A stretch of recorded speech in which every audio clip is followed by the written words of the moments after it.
Assalamualaikum warahmatullahi wabarakatuh. Sebelumnya yang sama-sama kita hormati Bapak Tony Iswadi selaku dosen pengampu pada mata kuliah pemeriksaan akuntansi 2. Baiklah, kami dari kelompok 4 akan mempresentasikan materi perkuliahan kita yang berjudul pengujian terhadap piutang. Yang beranggotakan saya sendiri Tri Anggia Lesmana, yang kedua Selvira Febriani, yang ketiga Latifa Astrilia, dan yang keempat Salma Safriani. Baiklah, materi pertama yang akan disampaikan oleh Selvira Febriani. Kepada Selvira disilahkan. Baiklah, saya Selvira Febriani akan membacakan materi yang pertama, yaitu tentang metodologi desain pengujian perincian saldo. Pada figur 14 strip 1 yang terdapat pada makalah menunjukkan metodologi yang digunakan para auditor dalam mendesain pengujian tepat untuk saldo piutang dagang. Bukti memadai yang akan dipakai dalam pengujian perincian saldo harus diputuskan berbasis tujuan dengan tujuan atau objektif by objektif. Pengambilan keputusan ini bisa menjadi kompleks karena adanya beberapa interaksi yang memengaruhi kebutuhan atas bukti tersebut. Contohnya, auditor harus mengevaluasi potensi pelanggaran dan mempertimbangkan risiko bawaan atau inherent risk. Dalam mendesain pengujian perincian saldo piutang dagang, auditor harus memenuhi 8 tujuan audit terkait saldo. 8 tujuan umum ini sama untuk seluruh akun, yang disebut tujuan audit terkait saldo piutang dagang. Kedelapan tujuan adalah, yang pertama yaitu piutang dagang dalam neraca saldo sesuai dengan jumlah pada berkas utama dan jumlah totalnya secara tepat ditambahkan sesuai dengan buku besar. Yang kedua, pencatatan piutang dagang yang terjadi atau keberadaan. Yang ketiga, seluruh piutang dagang sudah dihitung. Keempat, jumlah piutang dagang yang tepat. Yang kelima, piutang dagang diklasifikasikan dengan benar. Yang keenam, pisah batas waktu piutang dagang yang tepat. Yang ketujuh, piutang dagang dinyatakan dalam nilai yang dapat direalisasikan. Yang kedelapan, klien memiliki hak atas piutang dagang. Berikut adalah pemaparan yang menjelaskan metodologi yang bersangkutan. Yang pertama yaitu mengidentifikasi risiko bisnis klien yang mengaruhi piutang dagang. Risiko bisnis klien yang mengaruhi piutang dagang oleh auditor dianggap sebagai risiko yang tak terhindarkan dan dijadikan bukti perencanaan untuk piutang dagang. Contohnya, sebagai hasil dari perubahan lingkungan ekonomi dalam industri, auditor bisa saja meningkatkan risiko bawaan dalam nilai realisasi bersih piutang dagang. Yang kedua, menetapkan salah saji yang dapat diterima dan mengevaluasi risiko bawaan. Auditor menentukan risiko yang tak terhindarkan untuk masing-masing akun, misalnya piutang dagang, dengan mempertimbangkan risiko bisnis dan industri perusahaan klien. PSA 70 atau SA 316 mengindikasikan bahwa auditor harus bisa mengidentifikasi risiko pelanggaran dalam pengakuan pendapatan.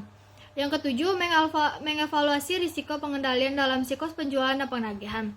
Pengendalian internal atas penjualan dan bukti penerimaan kas yang berhubungan dengan piutang dagang biasanya berlangsung efektif di banyak perusahaan, karena manajemen sangat peduli dengan pencatatan yang akurat untuk menjaga hubungan baik dengan pelanggan.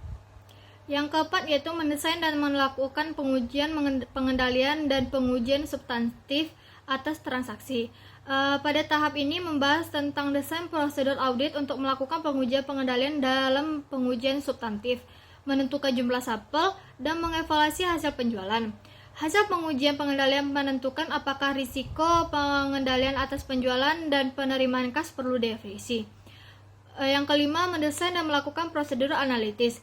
Bab ini membahas prosedur analitis perencanaan dan prosedur analitis substantif saat menjalankan pengujian terhadap akun-akun pada siklus penjualan dan penagihan. Yang keenam, mendesain dan melakukan pengujian perencanaan saldo piutang dagang. Pengujian perincian yang tepat terhadap saldo bergantung pada faktor-faktor yang disebutkan dalam kertas kerja perencanaan bukti pada figur 14/7. Risiko deteksi yang terencana untuk setiap tujuan audit terkait saldo piutang dagang ditampilkan pada baris kedua terbawah. Sekian materi dari saya kembalikan kepada moderator. Baiklah, saya akan menjelaskan bagian mendesain pengujian perincian saldo. Meskipun auditor menekankan akun-akun neraca dalam pengujian perincian saldo, kita akan membahasnya lebih terperinci dalam bab ini.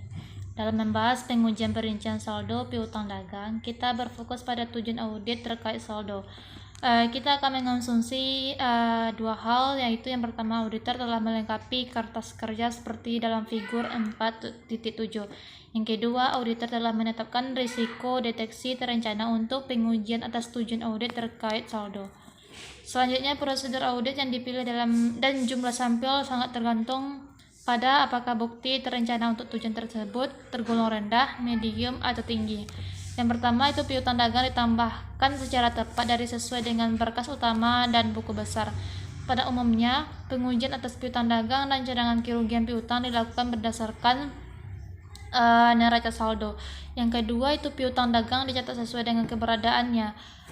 Konfirmasi atas saldo tagihan pelanggan merupakan pengujian paling penting untuk menentukan keberadaan piutang dagang yang dicatat ketika pelanggan tidak menanggapi konfirmasi. Selanjutnya, yang ketiga itu piutang dagang dicatat secara lengkap. Bagi auditor sulit untuk melakukan pengujian saldo rekening di luar neraca saldo, kecuali bergantung pada perimbangan data piutang dagang di berkas utama. Contohnya, jika klien tanpa sengaja tidak memasukkan piutang dagang pada neraca saldo, kemungkinan hal ini akan dapat dideteksi ketika auditor melakukan penjumlahan ke bawah terhadap piutang dagang di neraca saldo, kemudian melakukan rekonsiliasi pada rekonsiliasi saldo melalui akun pengontrol di buku besar. Selanjutnya itu yang keempat, piutang dagang diklasifikasikan dengan benar. Umumnya, auditor dapat mengevaluasi klasifikasi piutang dagang dengan mudah, yaitu dengan menelaah neraca saldo untuk piutang yang jumlahnya material dari afiliasi karyawan, direktur, atau pihak terkait lainnya. Yang kelima itu penetapan pisah batas piutang dagang secara tepat. Salah saja akibat pisah batas terjadi ketika transaksi dan waktu berjalan dicatat selama jeda waktu antara pembuatan pelaporan dan waktu audit, atau sebaliknya. Tujuan pengujian pisah batas tanpa memperhatikan jenis transaksi adalah untuk melihat apakah transaksi yang terjadi di akhir periode akuntansi dicatat pada periode yang tepat. Selanjutnya itu pisah batas penjualan. Sebagian besar klien yang bergerak di bidang perdagangan dan manufaktur mencatat penjualan berdasarkan kriteria pengiriman barang. Beberapa perusahaan mencatat faktur pada saat perpindahan kepemilikan yang dapat terjadi sebelum pengiriman, seperti dalam kasus barang yang diproduksi khusus, pada saat memulai pengiriman atau selama pengiriman berlangsung. Selanjutnya itu pisah batas retur dan cadangan penjualan.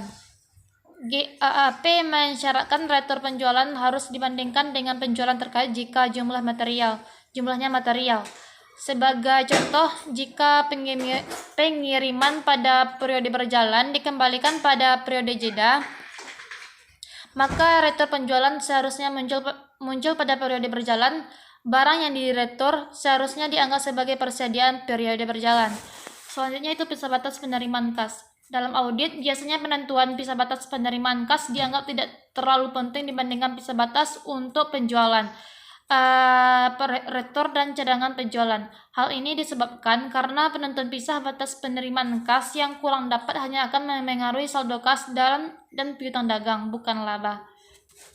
Yang keenam itu piutang dagang dinyatakan dalam nilai terrealisasi. GAAP mensyaratkan perusahaan mencatat piutang dagang dalam jumlah tertinggi yang dapat ditagih. Nilai terrealisasi piutang dagang sama dengan jumlah total piutang dagang dikurangi dengan cadangan piutang tak tertagih. Yang ketujuh itu klien berhak atas piutang dagang. Hak klien atas piutang dagang biasanya tidak menyebabkan masalah audit karena piutang umumnya memang milik klien.